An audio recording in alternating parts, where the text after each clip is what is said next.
Hello and welcome to all of you. My name is Kara Hanlon. I am the acting co-director of alumni relations at the GSB, and we are so lucky to have this amazing lineup of GSB alumni who are going to talk to us tonight about supporting the Black community, about investing in Black-owned businesses, and how to create access to capital for Black entrepreneurs. So I don't want to take any more time away from this really important dialogue, but I am so thrilled to hand things over to our moderator and also the co-organizer of this whole event, Jason Scott. I want to say a huge thank you to Jason, who's helped a ton in pulling this together. So Jason is going to lead us through this conversation. He is a graduate from the MBA class of 2016. He has a very robust profile and background. It includes time spent with working with multiple startups, from YC-backed HomeJoy to some of his own independent pursuits. He then eventually joined the investment team at Highland Capital Partners. And just about 2 years ago, he joined Google as the Global Startup Programs Manager under Google Cloud. And now today, he serves as Google's cross-functional US startup developer ecosystem lead. So he manages Google's US-based accelerator programs and startup developer engagement strategy. In addition, he also remains an active seed investor, startup advisor, and the founder of Faction SF, which is a community for creatives, entrepreneurs, and early stage investors. So thank you so much, Jason. It's all yours. Thank you, Kara. Next time I'll have to give you a shorter bio. I'm blushing over here. But I'm excited to kick this conversation off, and I've been really, really excited for this venue, especially just because I think Stanford and then GSB has always really served for me as a safe space where we can really talk about things in a candid, honest way. And I think particularly when we're talking about racial inequity and equity within the startup ecosystem, I look to Stanford and Stanford alumni, particularly GSB alumni, often to be those thought partners and the catalyst of change, I think, in my professional ecosystem. And honestly, I want to make this conversation, and I hope everyone feels like this conversation, despite it being digital, feels very personal and one in which you can treat it like a safe space and ask the questions that are top of mind and know that we are a community of Stanford alumni that are ultimately looking to support and help each other. As we say at the GSB, at least, change lives, change organizations, and change the world. So with that, enough about me, because again, Kara gave quite the robust description of my background, but would love to kick it off while to introduce our speakers, our guests today. I think also to make sure that they are front and center in your Zoom windows. So without further ado, I'll ask each speaker to say who they are, their class year, what they're doing now, and how they're involved in the startup ecosystem to start. And we'll go in alphabetical order. So Adey, if you want to kick things off. Wonderful. So thank you very much, Jason, and hello, everyone. Very much looking forward to this conversation. Name is Adeyemi, but I go by Ade, which is easier. Nigerian name, Spanish accent, and I grew up in between the two, and GSB 2010.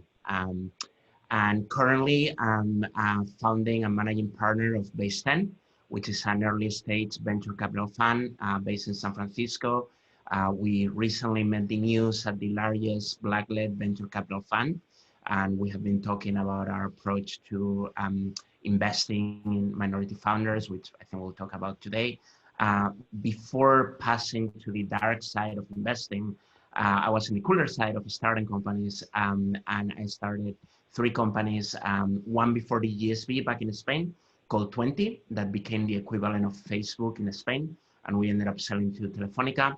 And then post-GSB, one in San Francisco called Identified, that was an artificial intelligence company applied to recruiting, and one in Latin America called Cabify, which is the equivalent of Uber in Latin America. Awesome. Ashley, do you want to go next? Yeah, sure. Thanks for having me. My name is Ashley Edwards. I'm in the class, or I was GSB class of 2016, also Ed School class of 2016, so did the joint degree. And I am a founder and CEO of Mind Right Health. And we're a mental health startup based in Newark, New Jersey. And our whole mission is about advancing health equity to make mental health care radically accessible and inclusive of communities of color and low-income families. And before I worked on MindRight and founded it, I was working in education where I just saw the issues of trauma on youth, which led me to want to pursue mental health. And actually it just came out this week that I became the first Black woman in New Jersey to raise over 1 million in venture capital, which is crazy, and one of just 35 in the US, which is even crazier and not okay. So really excited about this conversation and increasing opportunities for other founders, and really excited, I think, to pass it to Julia next, because I think she's a great example of this. And Julia, yeah, without further ado, do you want to go next? Yeah, so I'm Julia Collins. I'm born and raised in the San Francisco Bay Area. Spent most of my adult life, though, in New York City working in the restaurant space. I'm GSB 09, and the thing that I'm passionate about is food systems. I am a serial founder. Everything I build is really at the intersection of food and technology, with this thesis that we can use technology to create far better outcomes for human beings and for the planet. My company is called Planet Forward. Our mission is to tackle climate change by making it easier to bring climate-friendly products to market. And we do that in two ways. The first is we built a sustainable sourcing tool. And the second is we built the world's first explicitly climate-friendly snack brand called Moonshot Snacks, launching later this year. I hope you will all buy my crackers.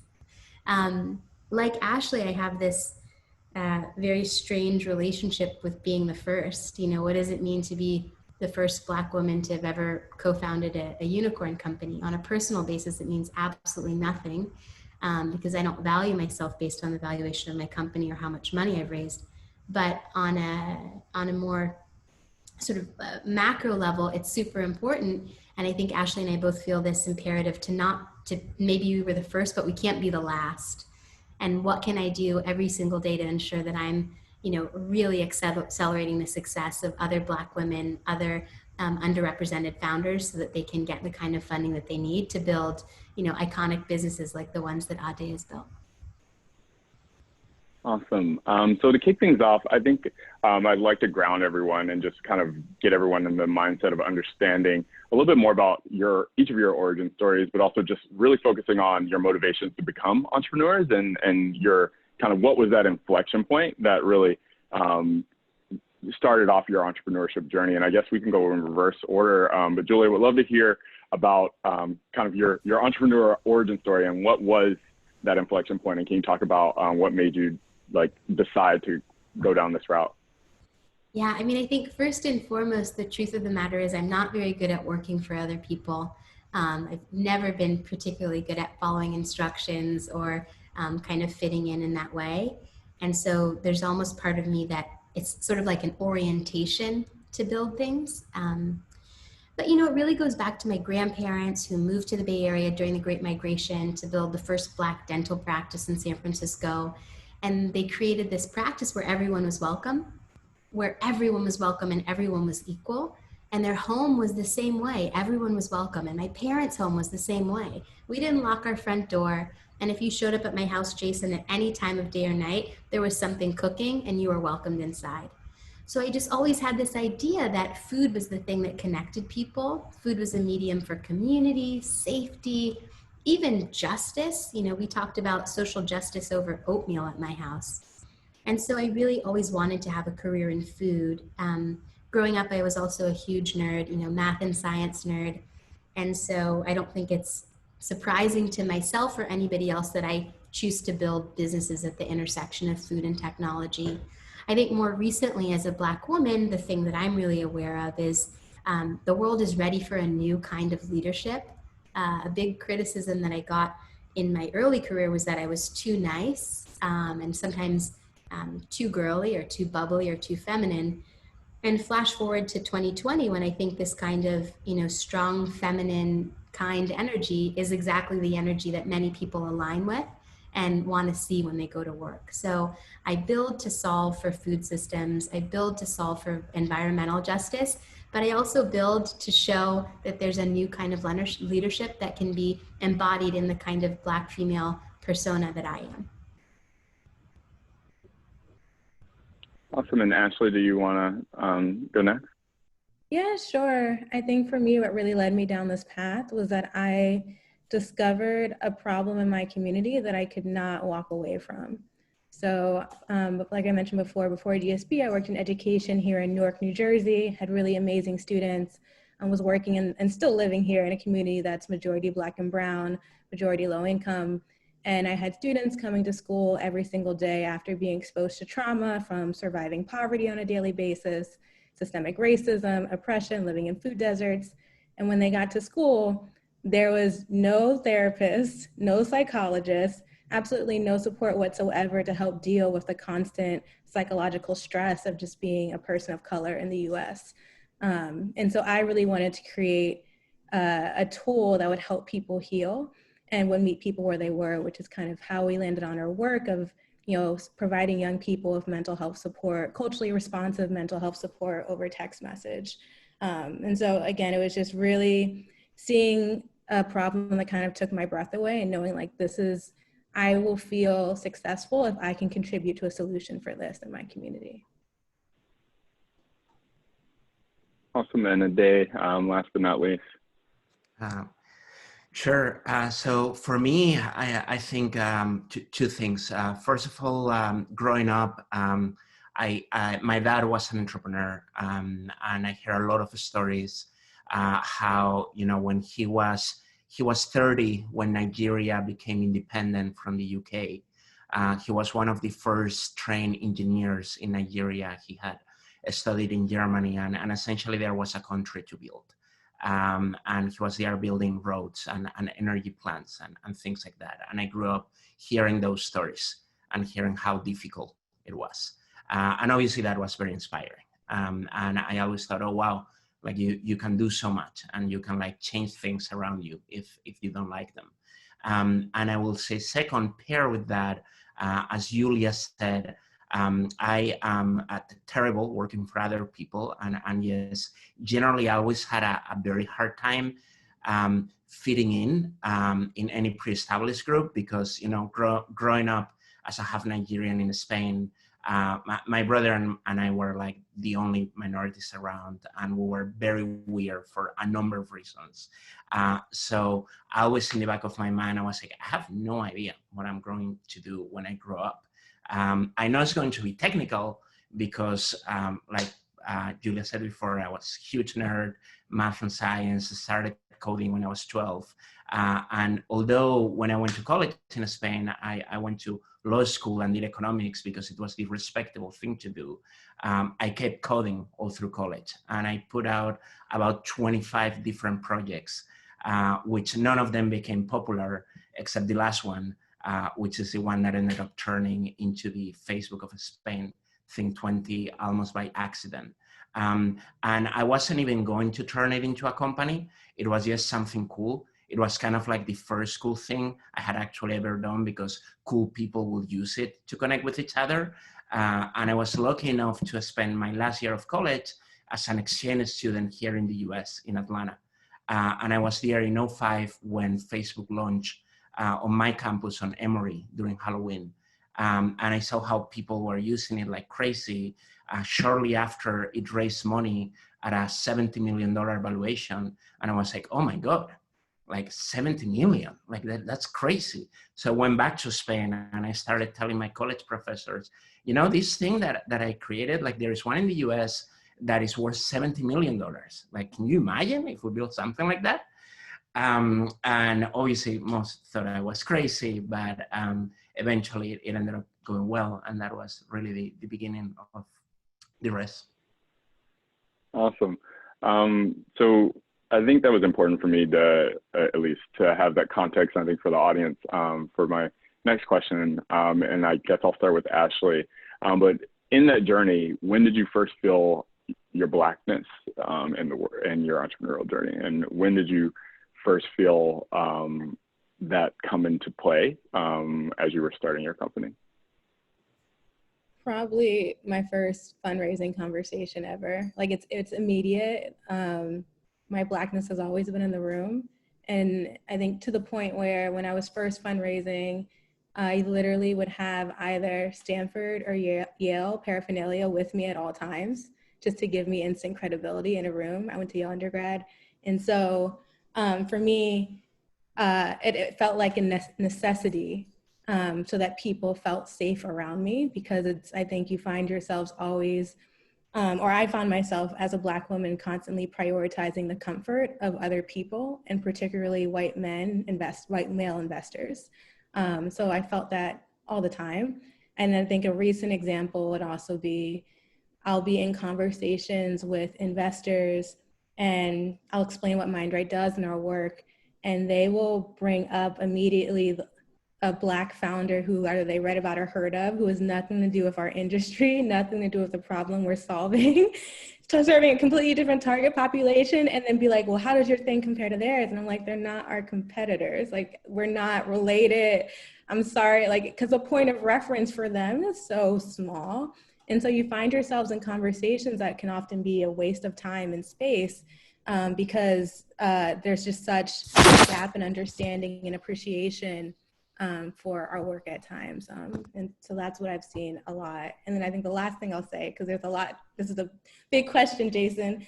I find it fascinating how building a digital health company, I'll be invited to conferences or panels around digital health and Medicaid in particular, and serving underserved communities.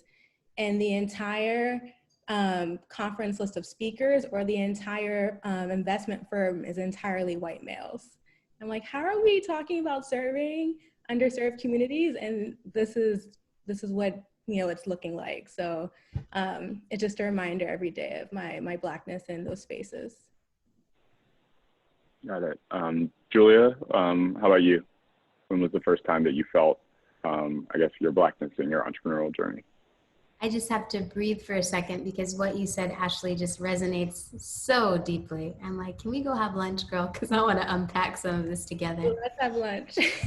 and I can't describe anything that Ashley has already described better than she has already described it. But and I'm going to give you like a different orientation. So, and sort of, it's so funny. There's all this duality in our Blackness, right? They're the places where we butt up against so much injustice and lack of equality and it's white supremacy. And then there's other places where I feel like it's this incredible superpower. So like, if I go back to the whole reason why I'm a founder in the first place, it's because I fundamentally feel no allegiance to the status quo. And I see in the world all the places where systems just don't work for most people. And I think I'm really in tune to the fact that they don't work, because they don't work for me as a person who shows up in a Black female body. So it's like a superpower, being able to see the places where the systems don't work, and then feeling this sort of irreverence and this sense of, I can fix this. I fundamentally have no sense of entitlement. I think this is another superpower. I've never expected that I could skate my way anywhere. I've always known that I had to work twice as hard, and so I did, maybe 4 times as hard. So I think those are two places where my Blackness is a superpower. And the third thing I might say is, I really do feel a huge amount of empathy for people in the world, especially people for whom the systems aren't working. And that gives me a lot of conviction and a lot of passion. And maybe that's the reason why I'm able to attract great investors or great employees, is because I show up with that energy level that says, this doesn't work and we can rebuild it. We can make it better. Awesome. And I would love, Adey, I'm going to ask you that question, but I think as an investor, I'm curious to talk a little bit more about what Julia is saying around the superpowers. And is this something you've witnessed, I guess, in some of the other some of these traits that you witness, or characteristics that you witness in the other entrepreneurs that you've met and invested in? Yeah, absolutely. The short answer is yes, and I think it's an excellent point, and in a couple of ways. First of all, I think most entrepreneurs see themselves as outsiders and as underdogs that are fighting against the status quo. And the thing is that for minorities and for Black Black entrepreneurs, and Black women entrepreneurs, they truly are outsiders since the day they are born. So I think for me, and this is something that we discuss internally at my investment team all the time, is like, hey, if we see the exact same founder, like literally the exact same founder with a startup with the exact same traction, but one is run by a white male and one is run by a minority, we immediately give more points to the minority, because we know that to get to that same place, they have had to work, as Julia said, 4 times harder.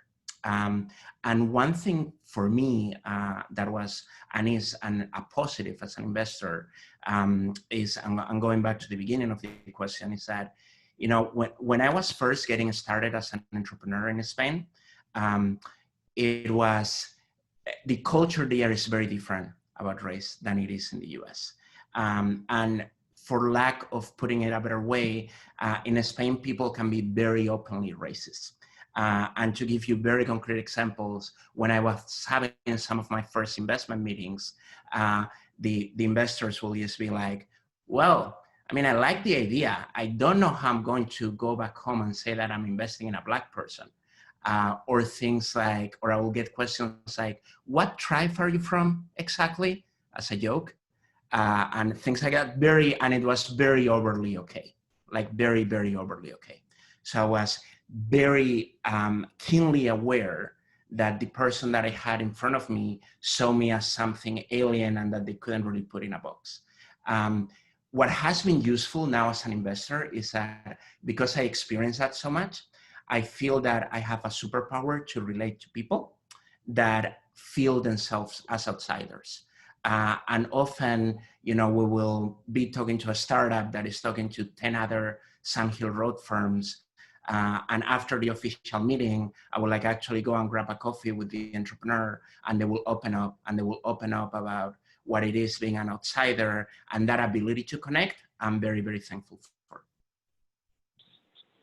Got it. And before I guess we start talking a little bit more about the present, I like to maybe take a more positive spin and talk a little bit more about allyship. And for each of you, I'm curious.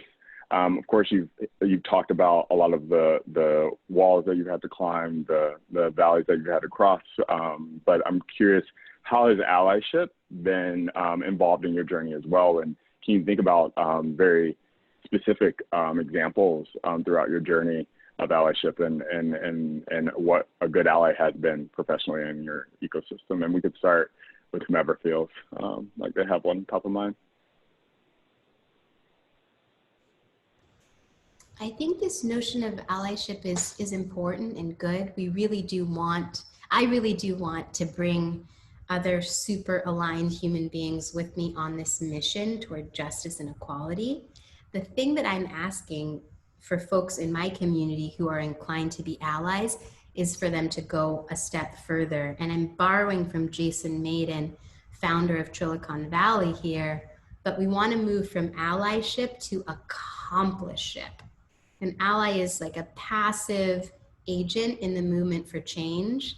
And an accomplice is somebody who's going to get into the fray, get into the fight with you, trade some of their social capital, trade some of their safety, shed their fragility, shed or trade in on their privilege to actually get the work done. So that's what I'm really vibing on right now, is folks who can go from an ally orientation to an accomplice orientation. I think that's how we really get the job done. Yeah, before we pass it, Julia, I'm curious, in your journey, who has been an accomplice with you, or have you had any that you can, no need to call them by name, but I guess I'm just curious what it kind of looks like. One by name because she's an incredible member of the GSB and the Stanford community, but Fern Mendelbaum, she's every step of the way since I have met her has done everything that she could to really, really demonstrate that she's an accomplice, including socializing the idea of being an accomplice versus an ally.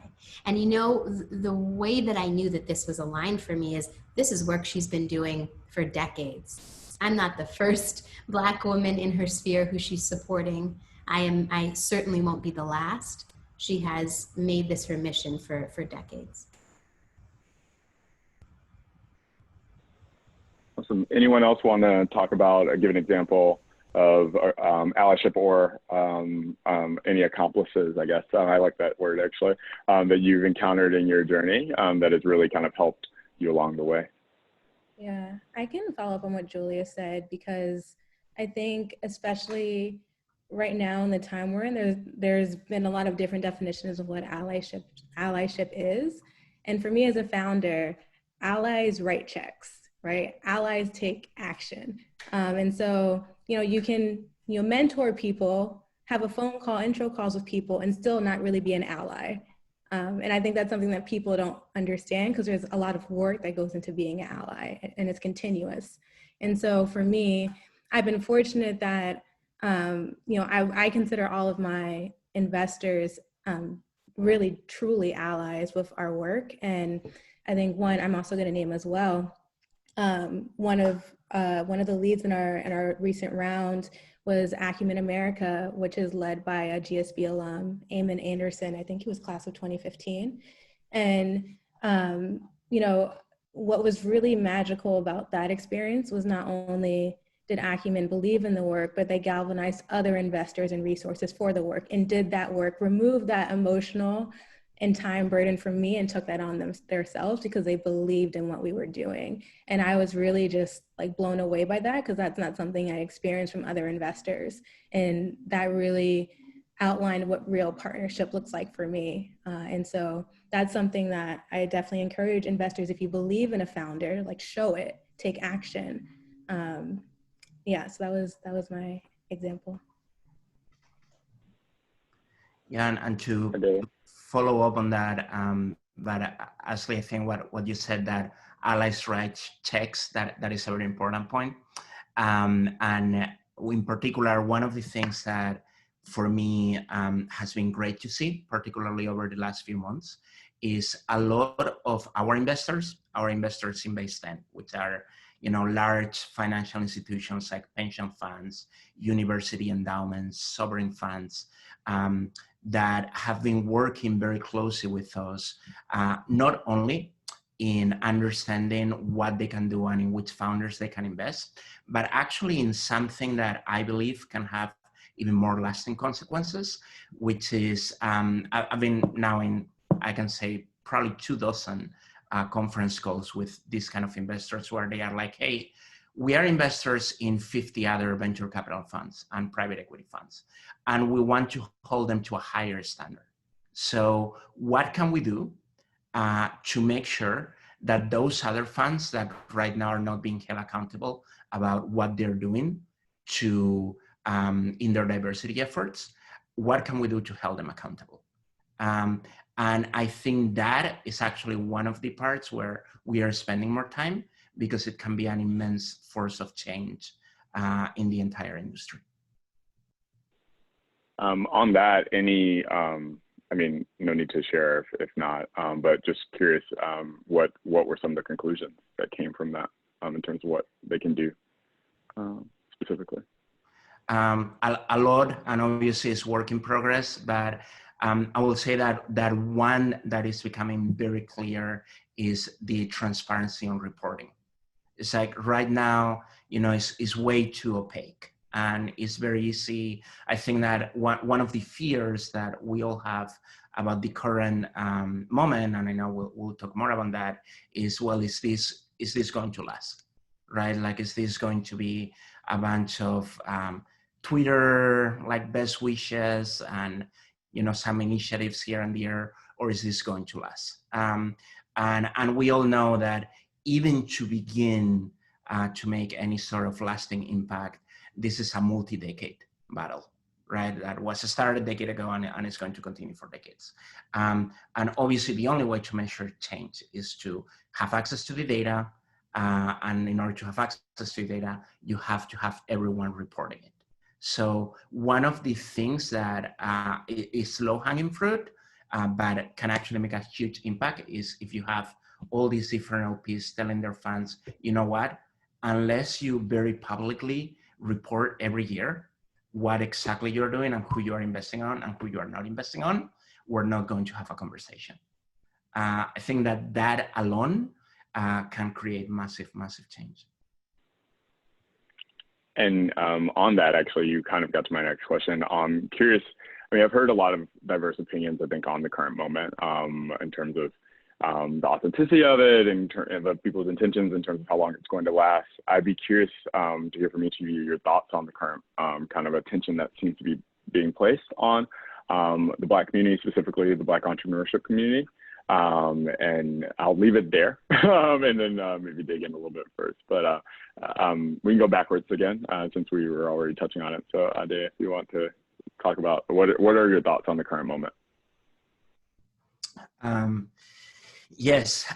So look, I don't know, right? My thoughts on the current moment, like I think all of us, is a lot of emotion, positive and negative, and a lot of hope, right? That people do genuinely seem to have realized that something is structurally wrong and want to be part of the solution. But also a lot of fear that it might not last or we might move to the next thing. So I think from my point of view, what I landed on is realizing that beginning with ourselves, but I think every single one of us, we have a very strong collective responsibility to make the moment last.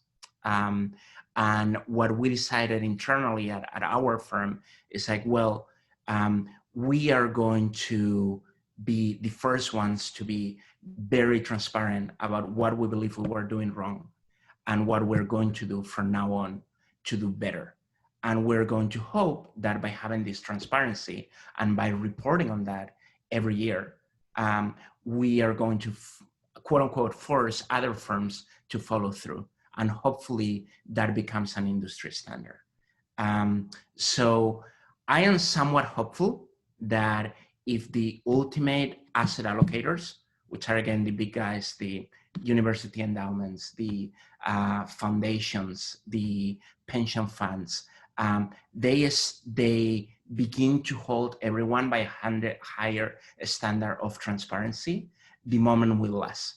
Because I believe that this social willingness to only align oneself to institutions that are willing to uphold those standards, that social willingness is there. I'll go to Ashley next. What are your thoughts on the current moment? Yeah, it's a heavy moment right now, especially now of another Black man who was killed a couple of days ago in Kenosha. So what I'm thinking about or reflecting on is back when George Floyd was killed, there was a lot of companies who made public statements about their commitments to racial justice and equity and all these initiatives that they were going to roll out.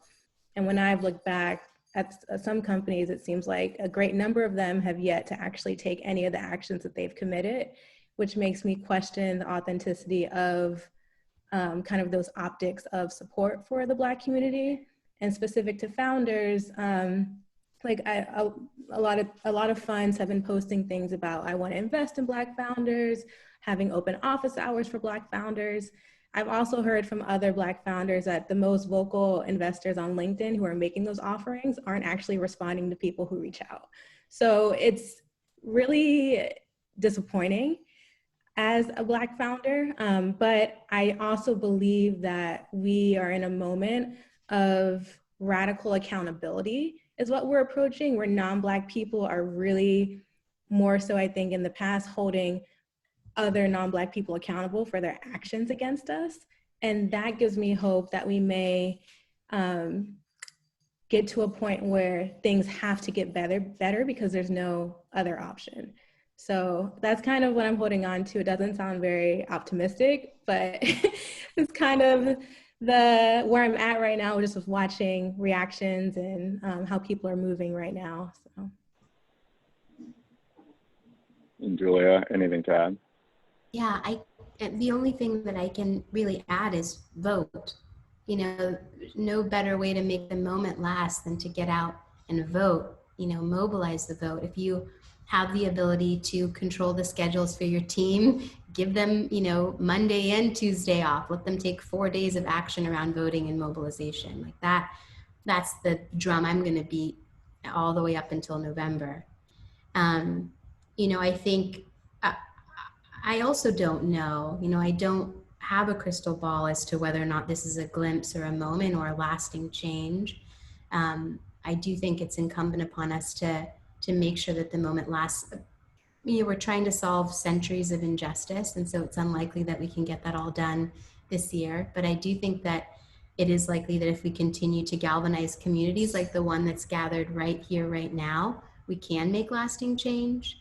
You know, think back to the moment when the Constitution was written. That was born out of a time of incredible strife and energy, but the words that were written down were the foundation for everything that happened next. And so some people ask, there was even a question in the chat, you know, what do I do if I'm not a high net worth individual, a founder or an investor, right? Or something like that.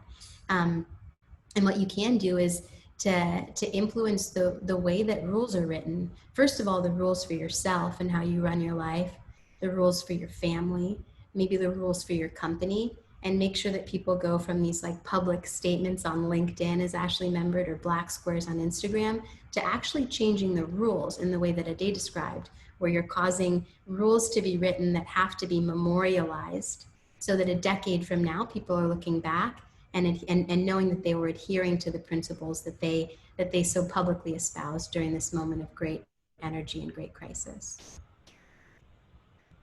I like that you actually brought up that question in chat, because I was going to actually ask you all to address it. I think as people who are listening but maybe aren't investors, or maybe they don't have a lot of personal capital to invest in Black entrepreneurs, are there other kind of tactical things that they can do to invest in the Black entrepreneurial community, whether it be financially or otherwise, financially in particular, I guess, but or otherwise, look for any thoughts there.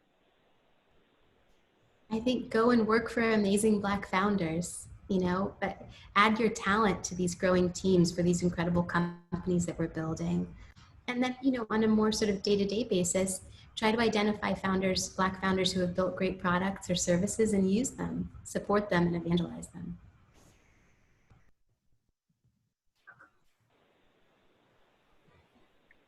Any others? Any additions there?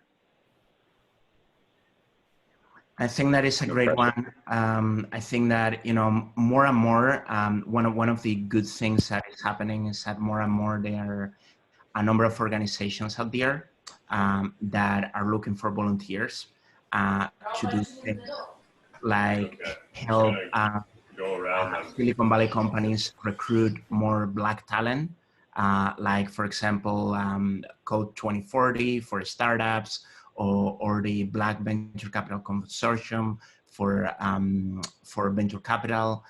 So, you know, go and volunteer or donate to those organizations. I think that they're making a great impact. Yeah. Oh, sorry, go ahead, Ashley. No, just really quickly, I'm just going to add, like, ask yourself, like, what are ways that I could use my privilege and leverage that for Black founders? Or are there events that you're getting invited to that Black founders may not have access to, spaces that we may not be in, conversations we might not be in, and really pulling us into those spaces? That's a good one as well. Adey, you keep triggering other questions for me, but one that you just, and maybe to make it a little bit, again, safe space and GSB and Stanford alumni space, but one argument that hopefully we don't hear too often, but that has been said, is that from an investment standpoint, or just generally, that there isn't enough pipeline, or there aren't enough in the ecosystem to warrant the percentages that we're trying to get to in terms of the investments in the Black community. What are your thoughts on that, and also how do we ensure that we change that narrative? Yeah, I think that anyone that looks at the numbers for 5 minutes realizes that that is not true, and it's very easy. So the counter argument I give to VCs all the time, and I've been giving to VCs for years, is that when a model is biased, you're not going to fix it until you don't feed it new data.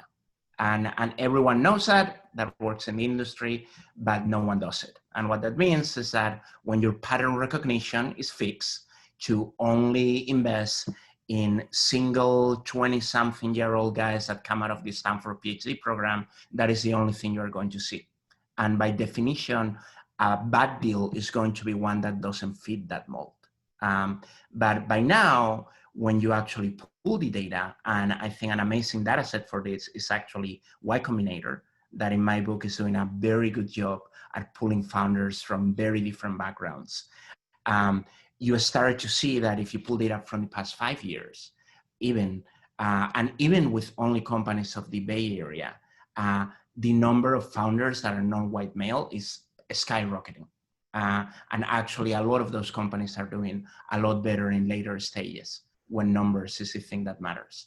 So it's interesting because for us as an investment organization, we always say this thing that not everyone gets at the beginning, but is that we exist to create returns for our investors. We just happen to believe that investing in people that are overlooked by most VCs is actually a great way of making returns for our investors. And the numbers will show that people that don't conform to a certain demographic are continuously way more likely to be overlooked. So we are actually just creating arbitrage by building systems to not overlook those kind of founders. And I will say that in the 4 years that we have been investing, some of our best deals have come from following those patterns. And it's one of the reasons we are attracting really, really good investors. So the numbers are there for anyone that wants to look at them. And I hope that the last few months have been a wake-up call to a number of the larger firms that are like, oh, wow, actually, we have been blind all this time and we need to do a better job. Any additions to that?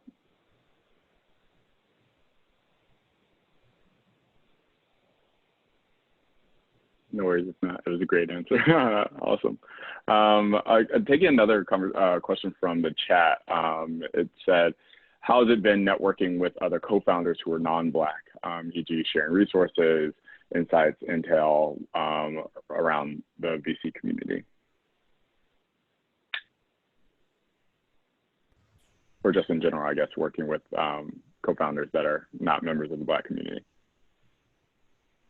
I think for me, sort of most of my life, I've been in partnership, conversation, class, school, working for mostly people who don't look like me. So I think the thing that I'm learning at this point in my career is to, really have the courageous conversation around race early on. Ashley talked about sort of moments during the fundraising process where you have to do something like wear your Harvard sweatshirt and your Yale hat simultaneously. And sometimes a non-Black co-founder might not understand what's going on there. And having to sort of unpack and discuss and align around, structural racism and the degree to which you experience it as a Black person and your non-Black co-founder might not. Trying to do those conversations in the moment is really difficult. And so the thing that I'm learning, whether it's with a co-founder or a key executive hire, is to have those courageous conversations around race really in the beginning when you're still getting to know each other, and make that kind of ability to talk about hard things a foundation of the way that you communicate.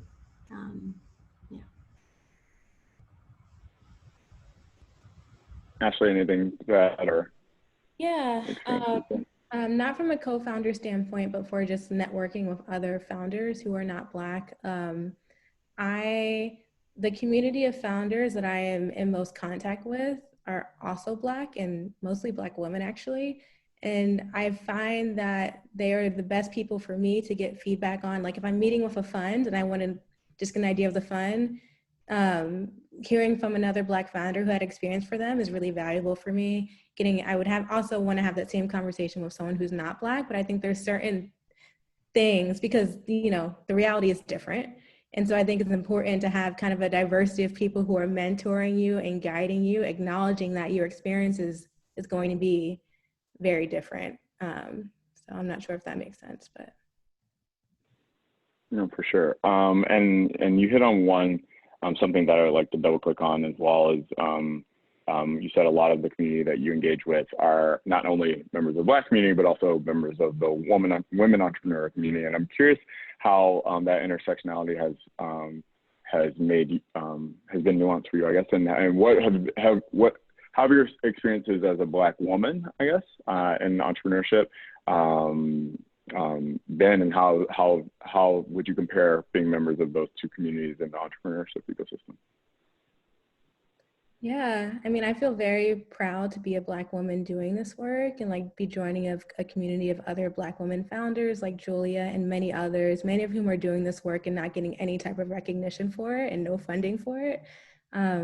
I think the challenging part is just the exhaustion that comes in being in rooms where you're usually talking to, again, like the white male investor. And in those conversations, they can often, I think one thing that's important to call out is just the natural power dynamics in those conversations. And because the investment field is dominated by men, being in a position where you are asking for funding or asking for money can often just reaffirm existing systems of patriarchy and misogyny.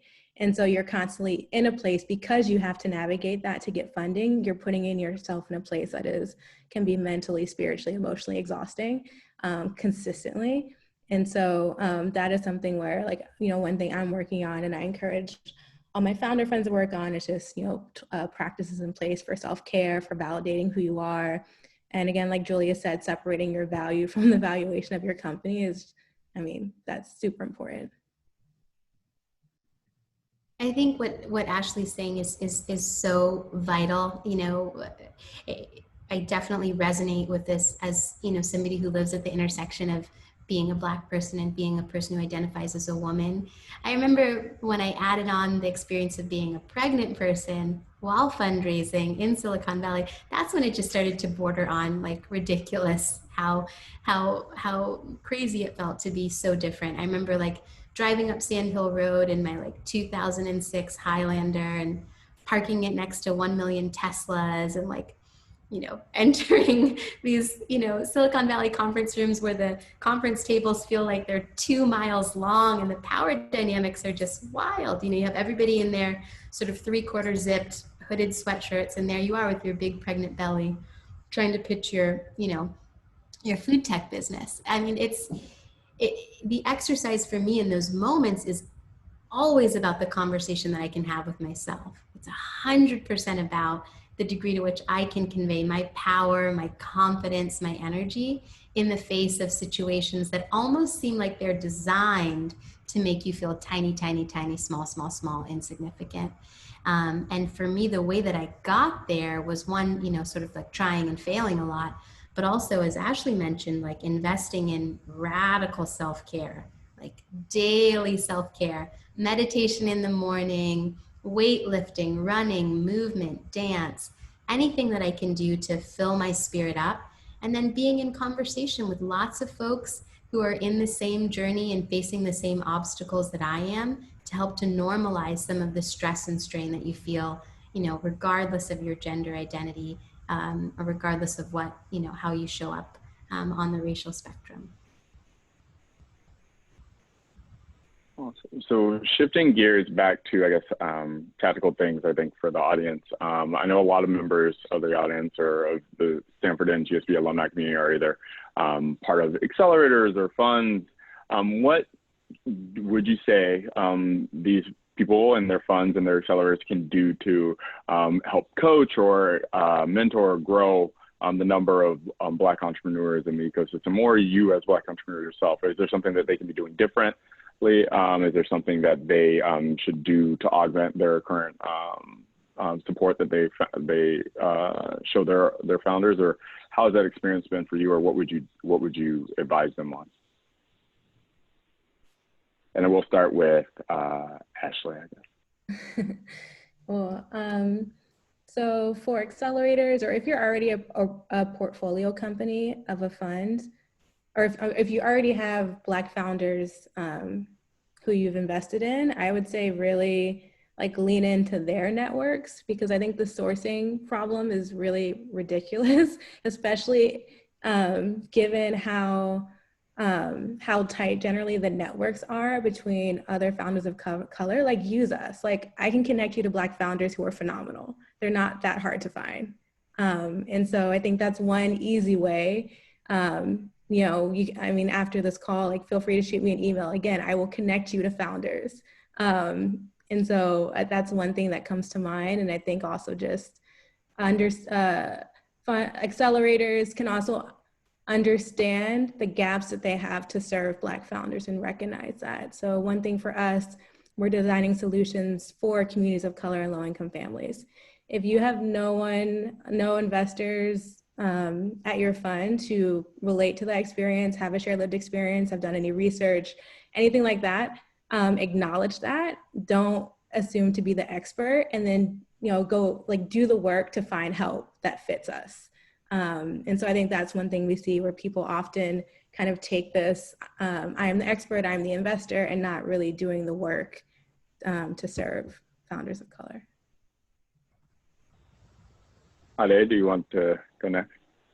I think that is excellent advice, and I think that to add on to into that advice, in the same way that you can lean into the networks of the founders, I will say that there are some amazing funds out there that have made it their life work to actually find and serve entrepreneurs of color, and that includes Precursor, Plexo, Caper, etc. And some of them have been doing it for, well, a lot of them, everyone for years, but some of them for a decade.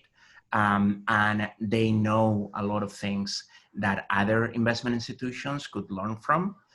We as an investment institution are learning from them all the time. And we do very easy things like, every few weeks or every quarter, like have a call and go through the startups in their portfolio and go through what trends are they seeing within those communities and where are they seeing them, and meet a few of them.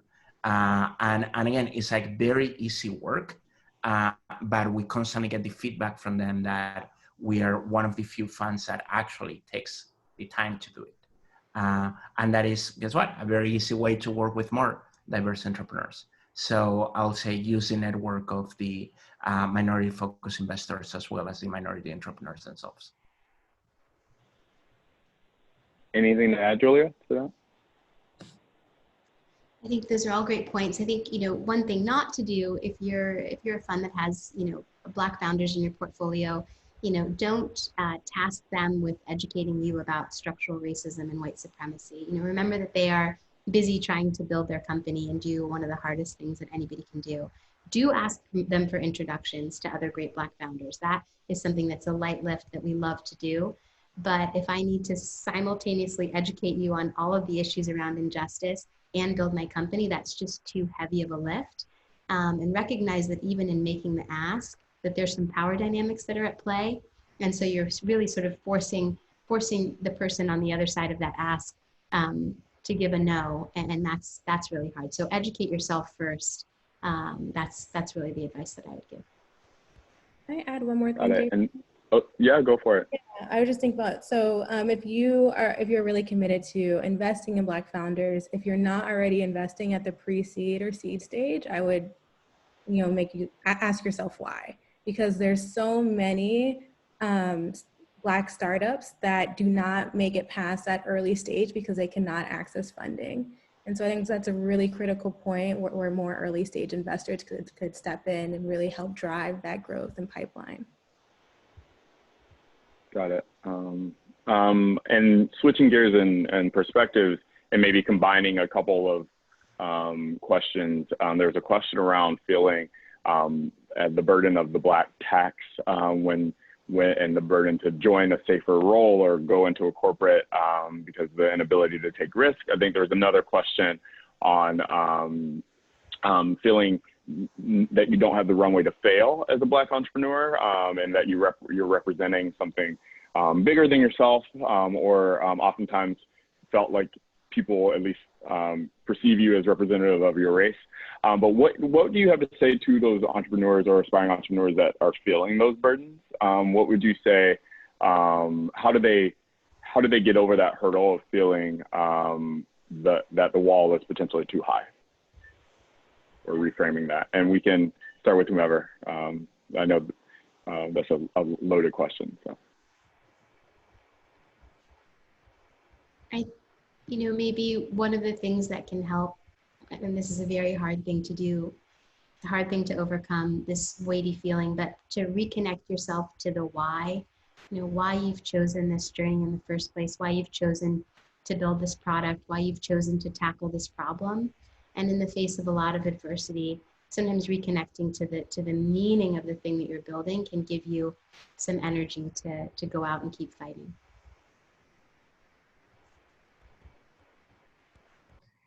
I can add to that. I think the first thing I will say, having had a lot of these conversations with entrepreneurs or aspiring entrepreneurs that express that fear, is that it's hard because it's true. Like a lot of Black folks or minority folks, they just don't have the same safety net, and they have more to prove, and that is a reality. And that is a reality that has to be accepted. And what I have seen some folks do successfully, although again it is very, very hard, is actually embrace that additional hardship and make it a superpower.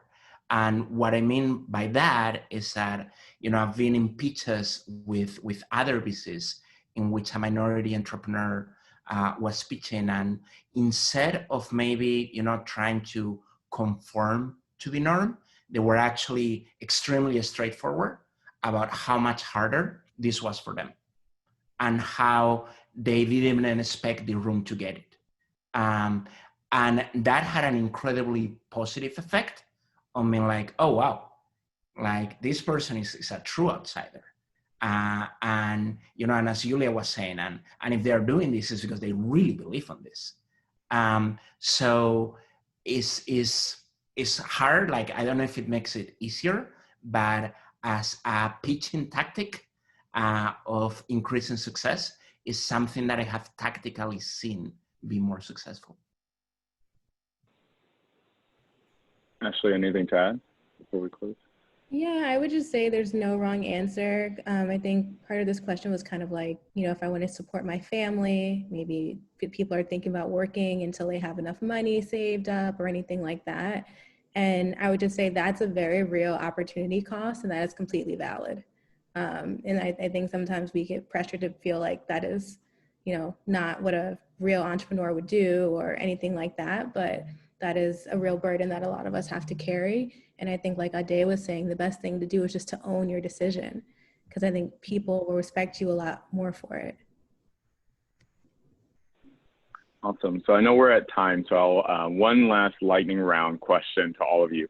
If someone just tuned in 1 minute ago, and they're tuning into this conversation on investing in the Black community, what would be your one sentence thing that you hope that everyone takes away from this conversation? And we can start with, I'll again leave it up to whoever has their thoughts gathered first.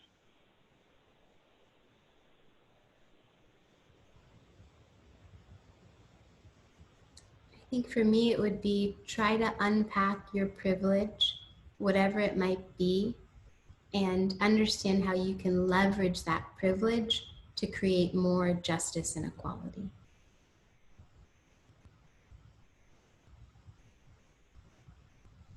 Yeah, I completely agree with that. And I will add to that saying that it is a special moment, and it is our collective responsibility to make it last. And I think we all need to ask ourselves, what is the biggest value added thing to the community that I could be doing right now? Yeah, and just to echo that, keep working, work harder. We all have a lot to do to solve this problem, and it's not going to end today. So this is a constant thing that we're all going to have to stay on top of and hold each other, our friends and family accountable to. Got it. And if I'm allowed to add, I would say Julia said something that resonated with me. It's just for those that are members or are not members of the Black community, just not being afraid to have those difficult conversations and not being afraid to make a mistake. And I think the worst thing you could do is avoid the conversation and avoid action because you're afraid to take it. So with that, I want to thank our panelists for taking the time. I know you're all running companies or funds or raising new funds. So I know it's a busy time for all of you, and appreciate everyone else also for tuning in. And without further ado, I will hand it back over to Kara to close this out. But I will say, spread the word to your classmates, right? And continue to be advocates. And again, our mission, at least at the GSB, is to change the world, starting with lives and organizations. So please just continue to remind yourself that if not us, then who?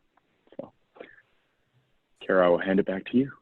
Thank you so much. I just want to echo Jason's thanks. Thank you to Ade, Julia, Ashley, and Jason for this incredible conversation, a conversation we hope will continue. It's not just this moment, it's ongoing, and we appreciate that all of you shared your time and wisdom and expertise with our Stanford alumni communities. So enjoy the rest of your evening, and thank you again.